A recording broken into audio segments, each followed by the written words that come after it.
la bête qui a annoncé la mort de notre Seigneur Salomon, le prophète Salomon paix soit sur lui, allait toujours s'asseoir à Jérusalem pendant un certain temps, et chaque fois qu'il y alla, il trouvait un arbre qui avait poussé à Jérusalem.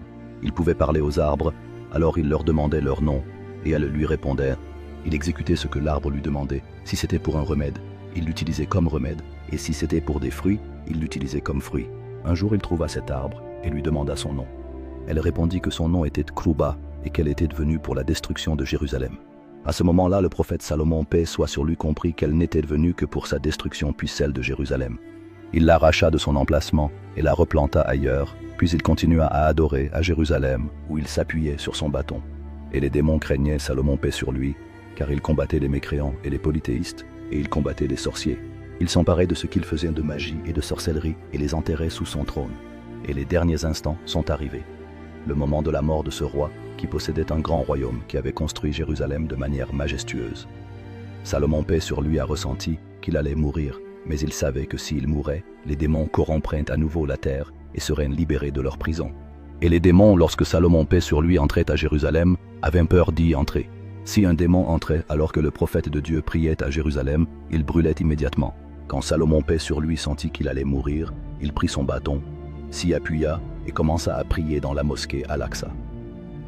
Lorsque sa mort arriva, Allah prit son âme et il s'appuya sur le bâton sans tomber au sol.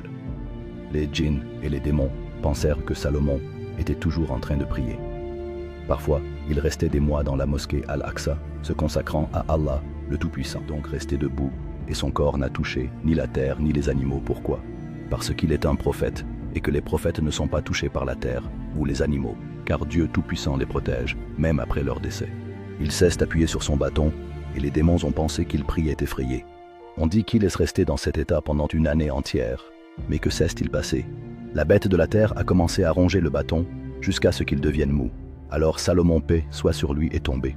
La nouvelle de la mort de Salomon, prophète de Dieu, cesse, répandue parmi les gens, et les démons ont été libérés. Quand nous avons décrété sa mort, ce n'est qu'un animal de la terre qui a mangé son bâton qui leur a révélé sa mort. Quand il est tombé, les djinns ont compris que s'ils avaient su l'invisible, ils n'auraient pas été dans le châtiment humiliant. À ce moment-là, les djinns furent saisis de frayeur et réalisèrent qu'ils ne connaissaient pas l'invisible, et les gens comprirent également cette vérité.